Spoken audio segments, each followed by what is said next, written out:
Hello, Godzilla and Mothra monster fans. Welcome to another review into the Godzilla Summer Special. Today I'm going to be talking about Ebirah the Deep, the seventh film in the Godzilla franchise, as well as I think the probably fourth Mothra film in her franchise. So yeah, this is going to be the final review of the summer special. It's not because it's basically because the summer's ending. So I will come back to the Godzilla franchise next summer, or maybe during the year somehow. But until then, this will be the last review of the summer special. It's not the final film in the franchise. There are more, but I can't, But, there are other things I'm planning out, and with the summer ending, I can't really call it the summer special anymore. So, let's talk about Ebirah the Deep, which came out in 1966, and is the seventh film in the franchise for Godzilla, the fourth in Mothra, as I just said. And this one I'll be talking about the English dub version as well. And I'll just go through, I'll try to make this, not too long, because I really don't have much to say about this film. Not much happened, and it's not going to be easy finding moments to pick out that, define each person, but, we'll go through it and we'll, discuss what was good and bad about the film.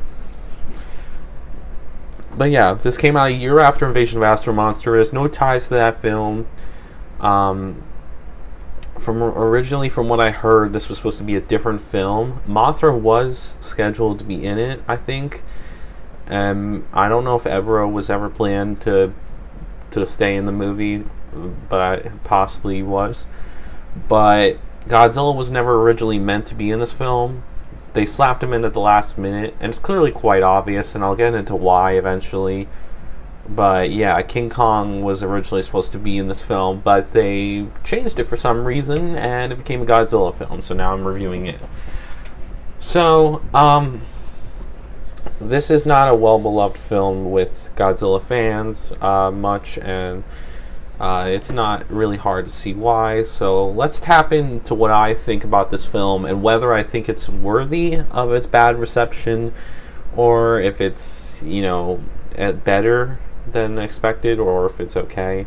I'm really sorry that it took me a little while to get to this film, but just like Invasion of Astro Monster, I did say that some of these Godzilla films are going to be very hard to get motivation for, because some of them are pretty shit, and this was one of them. I was not looking forward to this film. I remember not having a good experience with it, but I finally sat down, I finally watched it, and thank God I got it over with, so now I can talk about it. So let's dive into the film and see what I like and dislike about it. So, without further ado, let's get started.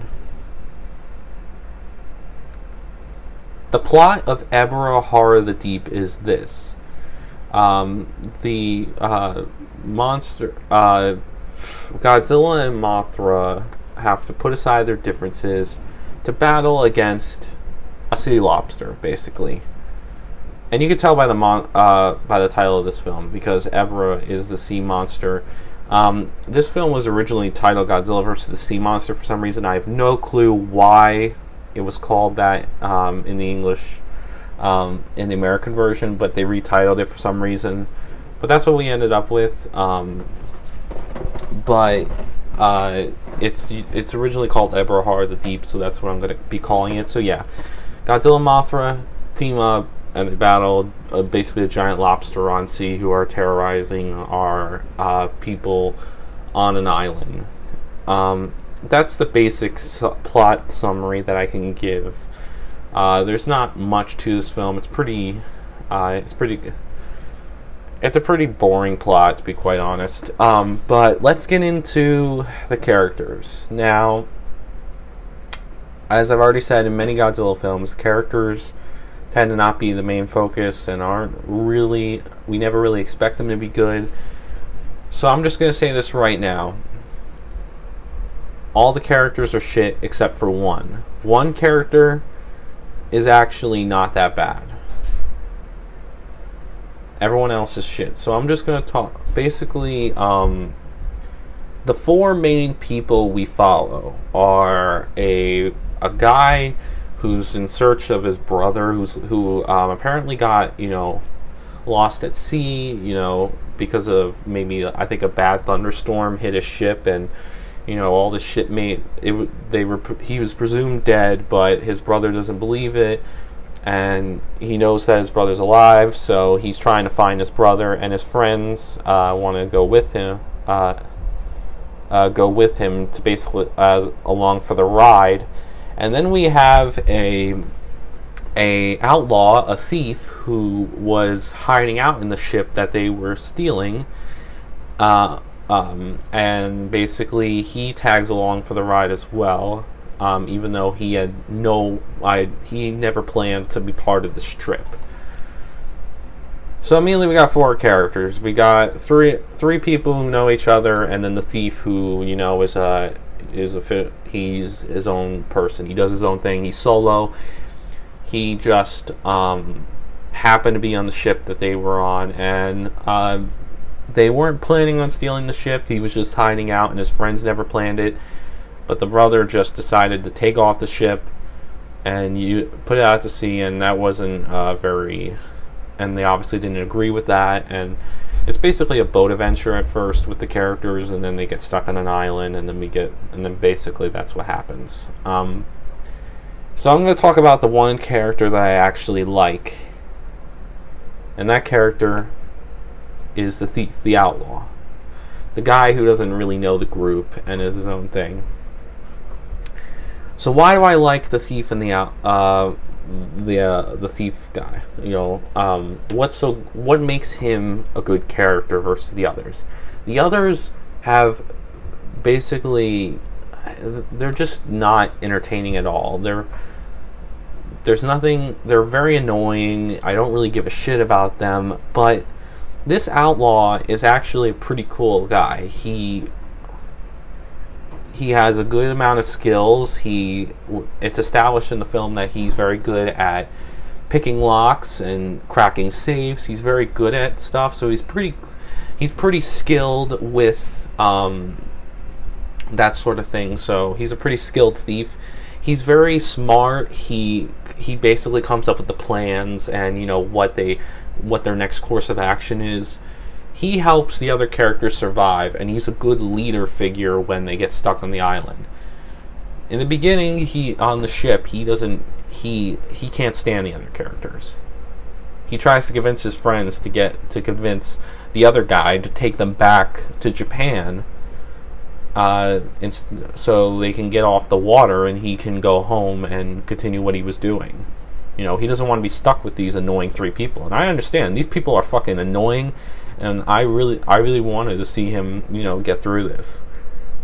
But then they got stranded on an island due to Ebirah. Ebirah attacked their ship during a thunderstorm. They got stranded on an island. I don't know what the name of the island is.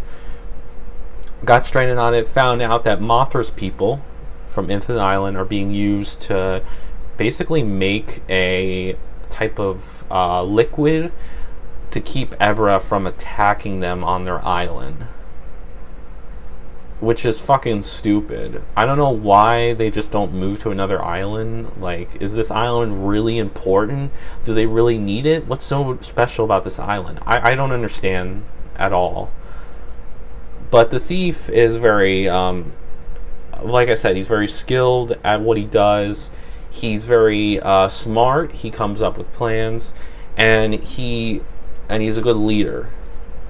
Well, he helps lead the team through, and I hate when everyone else tries to come up with other suggestions. Like, I'm just like, fuck off. Let the smart thief do the planning. You idiots can stay off to the side. I mean, the idiots do come up with one or two good plans, but basically the thief is the guy who's leading the group because he wants to get off that island, and he wants to get away from them, But then he gets used to them and becomes compassionate, and by the end he becomes a good person, and his turn is very reasonable. I mean, when you're stranded on an island with people, they'll change your personality, and when you're on an adventure like that, it's obviously bound to change your point of view and the way of looking at things. And he changes. He's a different person, which is cool.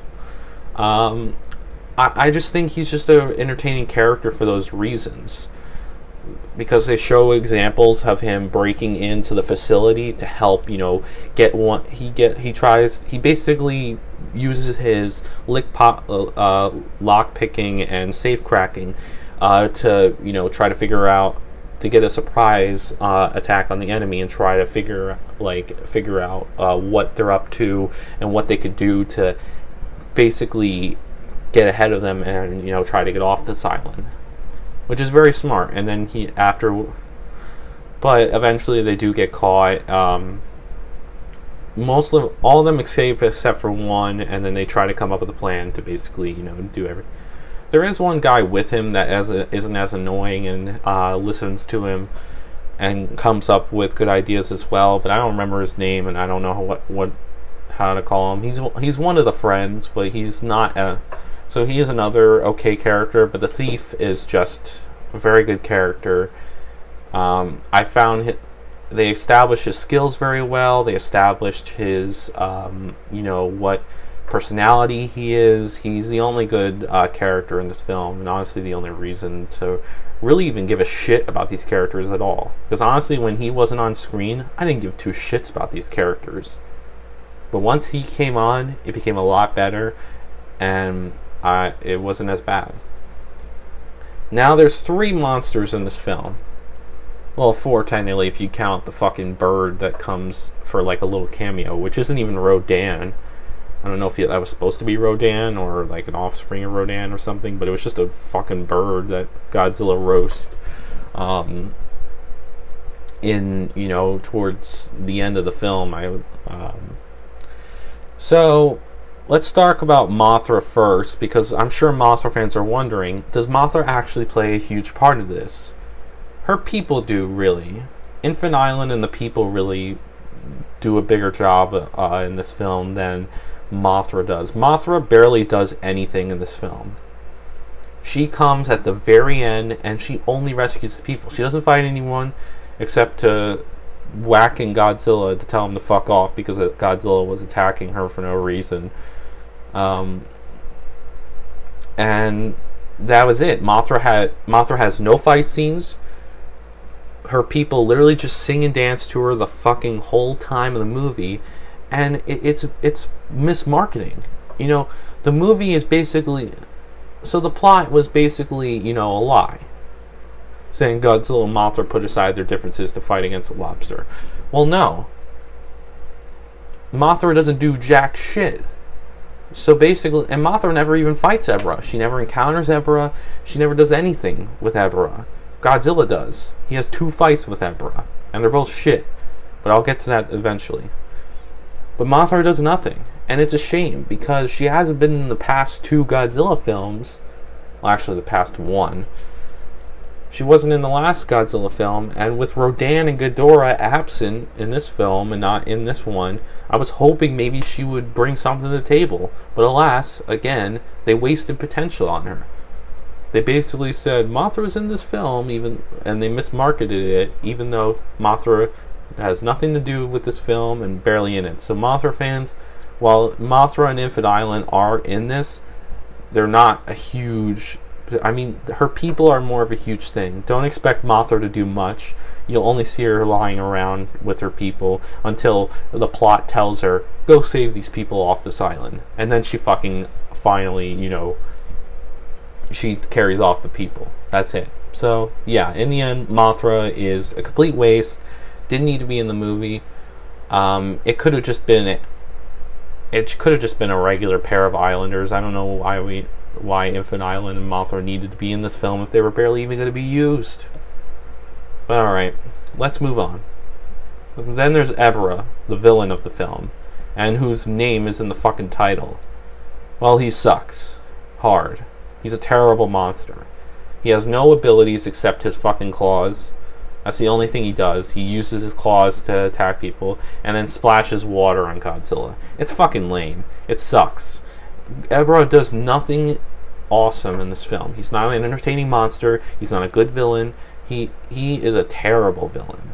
He does nothing good in this film. And I don't even know what liquid it is that makes him, not go to, that makes him not attack people. I don't know what kind of liquid it is, but obviously I guess it's his weakness or something, or it keeps him away or something. He's irritated by it, obviously. And he honestly sucks. And Godzilla does a good job of wasting his ass by burning him like he's seafood. And he sucks. I can't really say much more. He's just a terrible monster. And for a character that has his name in the fucking title, the monster should be good if his name is in the title. But alas, they wasted him too. What could have been the idea of a lobster monster, while goofy, could have been cool if they did something better with it. Give him powers. Give him something to do. Give him good fights.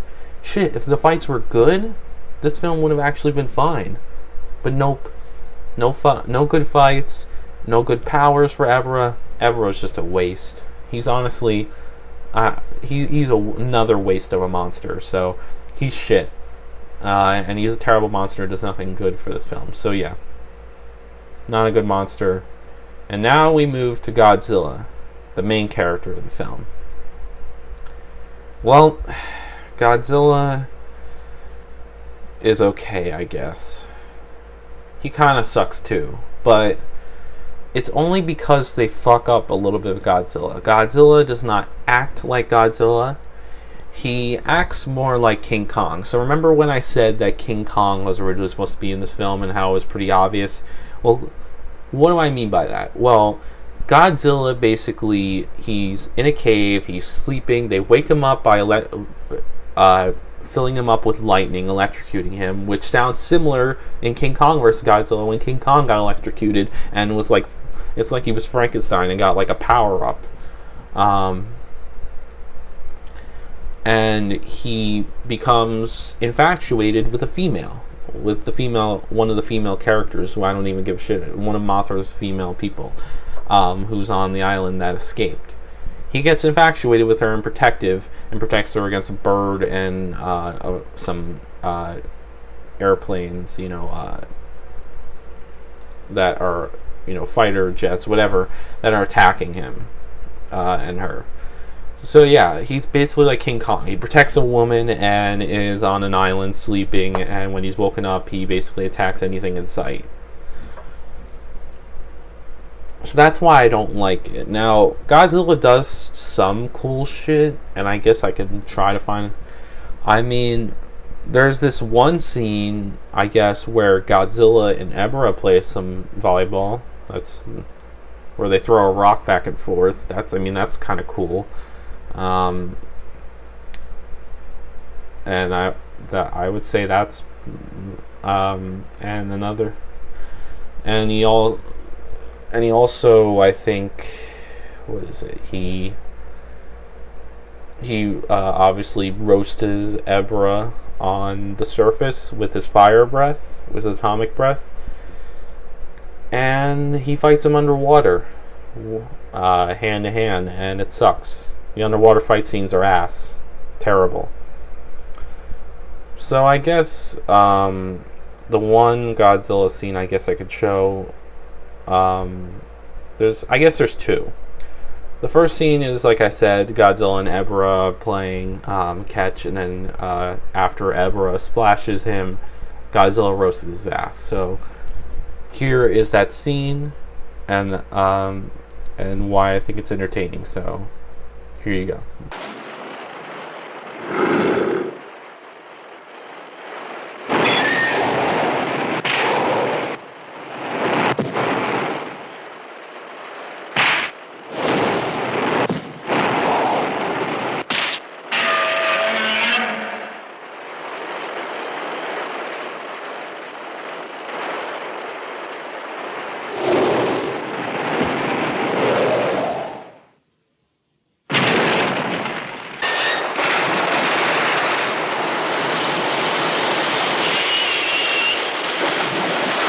The other scene is when Godzilla and Ebirah are fighting, and Godzilla rips his claws off.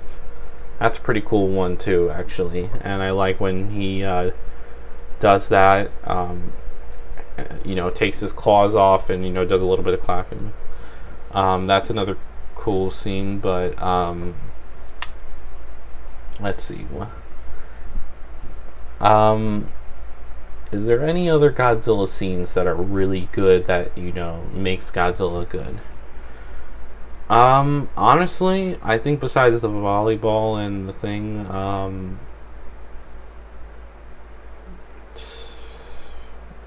no, I don't think there is. Yeah, that's the only time I think I'm entertained. Honestly, the rest, Godzilla doesn't even do jack shit. I mean, he uses atomic breath to roast everything, which is cool, but there's nothing, standout that he does, which kind of sucks. He's kind of boring, too. He just does nothing interesting in this film, and it's a shame. I mean, he does give the suck it pose to a one bird, so maybe I'll show that, After he roasts the fucking bird, he gives the suck it pose, which is kind of cool. So take a look at that scene.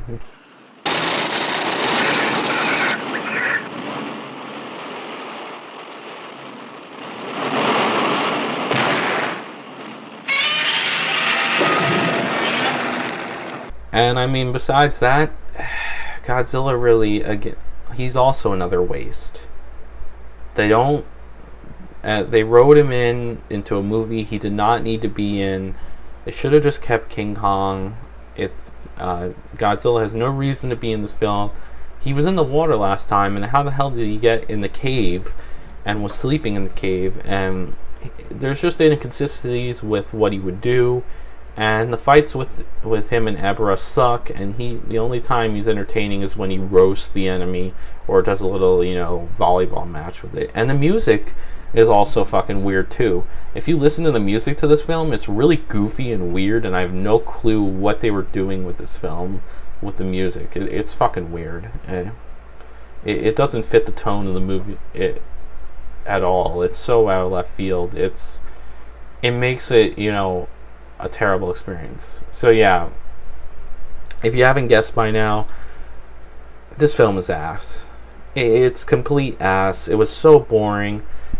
I almost fell asleep just like watching it. Right now I'm devoid of emotion because of that film, and that's why maybe I'm not really explaining it much, but yeah, this film is ass. It sucks in every way. The monsters have no entertaining fights and no reason to be in this, and are wasted potential or have no reason to be in this film. The characters are alright, but only one or two of them are okay. Like I said, the thief is the only entertaining character, and maybe one of the friends who, is annoying at first, but he gets better throughout the film. But besides that, the other characters I don't really give a shit about. The thief is the only reason. I say the only reason to watch this film is because of the thief character and maybe one or two scenes of Godzilla. Honestly, that's it. But honestly, I don't. It's a waste of time. It was a waste of time to watch this film, and it was boring as all hell, and does nothing to the Godzilla franchise.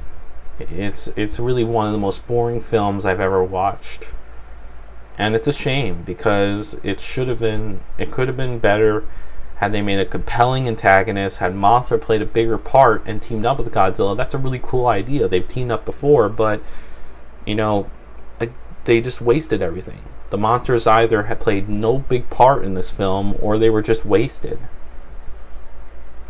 But yeah, let's get into my final thoughts. So I'm going to give Ebirah the Deep from 1966 1 star out of 5.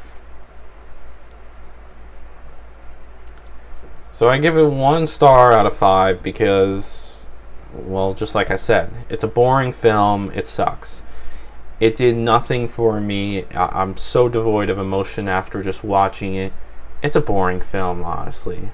Guys, I do not recommend this film. The monster fights will not entertain you. They were shot poorly. There's barely anything going on. So yeah, Mothra is a complete waste. No reason to be in this film. Besides, her people, playing some role in the plot.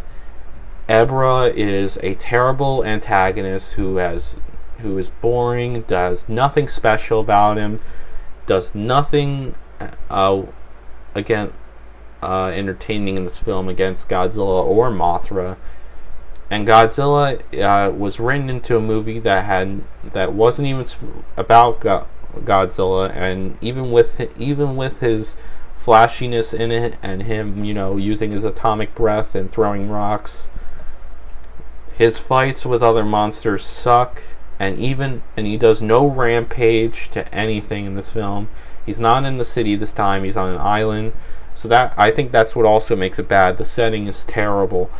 It does nothing for me. Godzilla is barely doing any destruction, so you can't even see Godzilla rampage through Japan to at least make this boring experience at least bearable. No, Godzilla is even bad when he is alone. Which is honestly rare, because the only time he's alone is when he's sleeping in the cave, and when he wakes up, he goes either against Ebirah, a fucking bird, the army that's there, or Mothra. But yeah, all the scenes with the other monsters, Godzilla doesn't do anything interesting in this film, and the only two scenes that he does is with that volleyball match with Ebirah, like I said, and when he roasted that bird and gave it like the little suck it pose, like that. But besides that, it sucked. And the characters, while one or two of them being good, were all terrible and were not entertaining to watch. I'd say the only reason that this film even got 1 star is because, one, that's my lowest. So even if this film had nothing good about it, but the only good thing about it is one of the characters and maybe 1 or 2 scenes with Godzilla. That's it. That's literally it. That's the only thing that kept me from falling asleep. But honestly, it was so boring. It was exactly what I thought, and was even worse than Invasion of Astro Monster. And even worse than Godzilla Raids Again. So I'm going to say this was the worst film I reviewed for the summer special, and it's a shame that that this had to be the last film to end on a low note. But hey, at least we got it done. And the next one's not going to be great from what I remember either, but yeah. So I don't recommend this film. Don't torture yourself with this. It's a boring film. You're not going to get any value. But if you want to go for it, it's fine. I mean, the Japanese and English versions are probably no different. They seem to be they're the same story. There's nothing different about it. So whatever version you want to pick is fine. I just don't think you guys should waste your time with this film. No, it's easy to see why Godzilla fans and probably Mothra fans both probably find this film fucking boring and a waste of time, because one, their monsters both of the monsters are either underused, or Mothra's underused and doesn't play a big part against Ebirah, and Godzilla is not himself and is written like King Kong and is just not the character that we know and love, and doesn't do anything entertaining in this film. So yeah. But anyways, thank you guys for watching this. I'm sorry this had to be the last review, and that it was a little quick, but I just wanted to get through it. I mean, I've explained what I liked and disliked about it, and yeah. It's a pretty bad film. But if you enjoyed this video, please leave a like on it. If you did, comment down below your thoughts about this film. Do you like it? Are you a fan of it? And if you are, tell me why, because I'm honestly curious as to what you think this film does well in your eyes. Do you think it's decent and has some decent amount of flaws and a decent amount of positives? Or are you like me, where you think it's absolute shit, it's boring, and it's a waste of time, and it's a bad movie? Let me know what you think of this film, and subscribe for more content like this. I will be doing some Scooby-Doo content for the next 2 months, so look forward to that. But I will return to Godzilla one day, whether it be in one of the months from November to May, or in the summer special of next year. I will return to it, but thank you guys for listening to my opinion on this film, and I'll see you guys in the next video. And if the next Godzilla film is Son of Godzilla, not looking forward to that, but when I review it, I guess we'll find out. But enjoy it. Thank you guys for joining me for the summer special.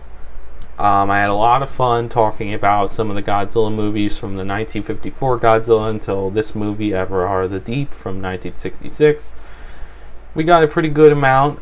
We got about, I would say, 12 years of movies.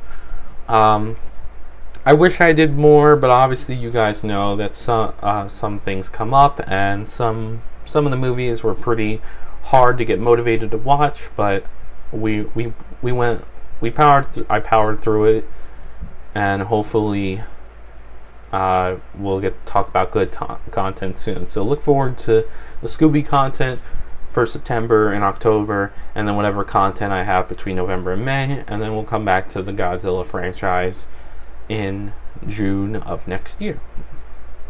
But I had a lot of fun talking about it, and yeah, we will return. But in the meantime, as always, peace out.